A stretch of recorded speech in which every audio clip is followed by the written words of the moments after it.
So this is step 4 of the directions on the Masks We Wear brainstorm worksheet. These directions say, make a full page, meaning it touches all 4 sides of the sketchbook paper.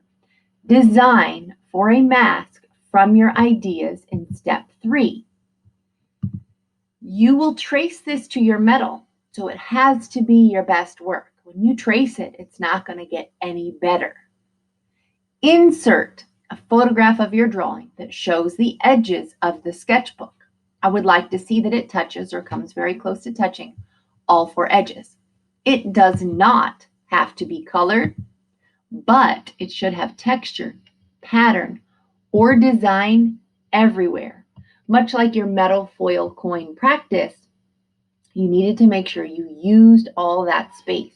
So step 3 needs to be done. As you can see, I have my reference images, and now I'm going to go into the sketchbook in my art supply kit to begin drawing on paper. That is how the next step of this process works.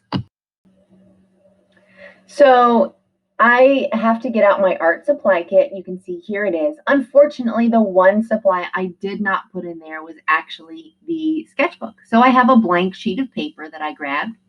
And it doesn't matter if you want to orient your paper the tall way, or if you want to turn your paper and orient it the wide way. Either way works fine because either type of mask would be appropriate.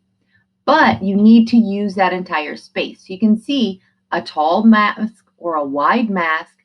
Either one's okay. It doesn't have to be rectangular shape though. So even though I might demonstrate those shapes, you can cut out any shape you want from your metal. Just make sure that your design touches all 4 sides.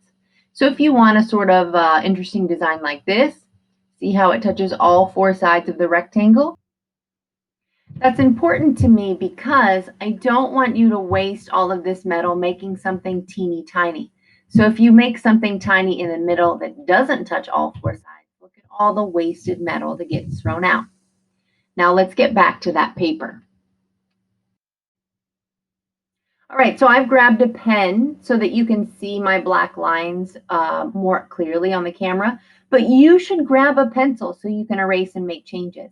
Now remember, I was thinking about polar bears and being chill, so I went ahead and started sketching out the face of a polar bear.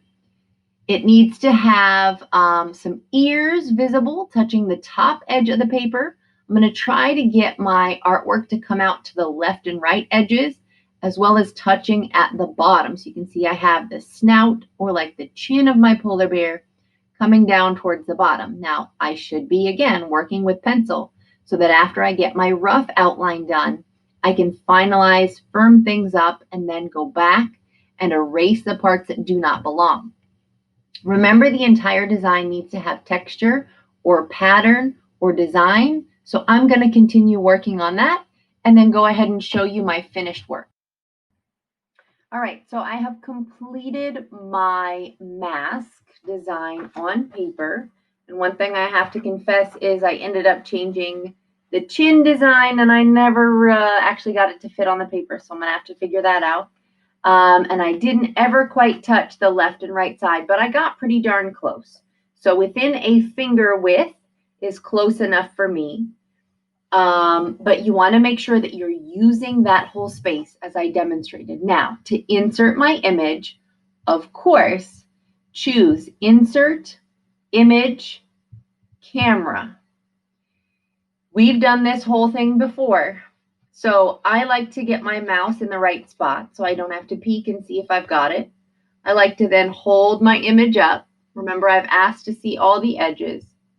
And now I can click and I've got my image. Now I can choose Insert to show this image. Now, I've asked to see the edges of your paper. So when I crop this down, I can crop out some stuff here, but I want to still show that I got my design large enough because that is an important part of this project. And there's no reason to leave this tiny. So go ahead and show off all those details that are required by enlarging your image large enough to fill up the space.